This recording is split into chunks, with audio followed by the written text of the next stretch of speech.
Hello everyone, welcome back to another video guys. तो आज के इस वीडियो में हम बात करेंगे what are the demerits of line and staff organization. इससे पहले मैंने advantages of line and staff organization बता दिया, जैसे कि advancement of research, training of line officers वगैरह।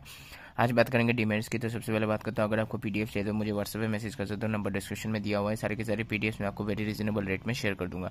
सबसे पहले बात करते हैं, पहला पॉइंट करते हैं यहाँ पे देखिए, conflicts between line and staff. There may be chance of conflicts between the line and staff authorities. Number 2 देखिए, lack of coordination. The allocation of duties between the line and staff executives is generally not very clear. This may hamper coordination in the organization. Number 3 देखिए, lack of responsibility. As the staff specialties are not accountable for the results, as such they may not perform their duties well. Number 4 देखिए, costly structure. The appointment of experts involves a heavy expenditure. First, small and medium-sized organizations cannot afford such a system. Number 5 देखिए, more reliance on staff. Some of the line officers rely exclusively on the staff. First, this may considerably reduce the line control. तीसरा देखिए, यहाँ पर जो है functional organisation है, इसके under में क्या लिखना है ये देख लीजिए।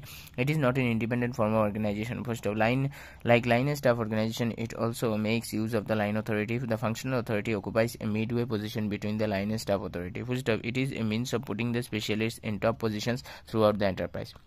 W. Taylor, the father of scientific management, is credited with the development of functional organization. First of, as the name suggests, various activities of the enterprise are classified according to the certain functions like production, marketing, finance, personnel, etc. that are put under the charge of the functional specialist. First of, the functional in charge directs the subordinates throughout the organization in this particular area of business operation.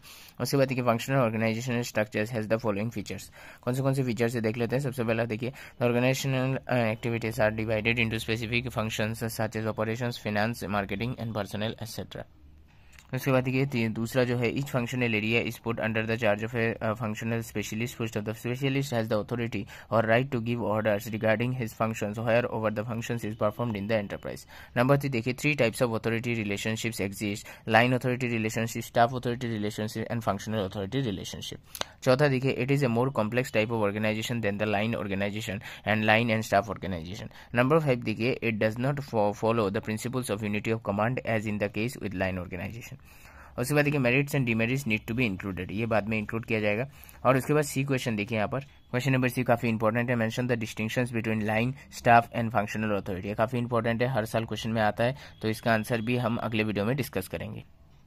जैसे कि आप यहाँ पे देख सकते हो, जैसे कि सबसे पहले टाइप्स ऑफ कंपैरिजन हम देख लेंगे। Types of authority, departmentation, specialisation, unity of command, workload of managers, economy in operation, simplification, ये सारे पॉइंट्स हम अगले वीडियो में डिस्कस करने वाले हैं। ठीक है, तो आपको वीडियो पसंद आए तो चैनल को लाइक कीजिए, शेयर कीजिए, सब्सक्राइब कीजिए, बेल आइकन को दबाते वीडियो आपको मिलते हैं अगले वीडियो में। और इन्फॉर्मेटिव वीडियो के साथ कोई भी क्वेश्चन है तो कमेंट कीजिए, मैं उसका रिप्लाई जरूर करूंगा।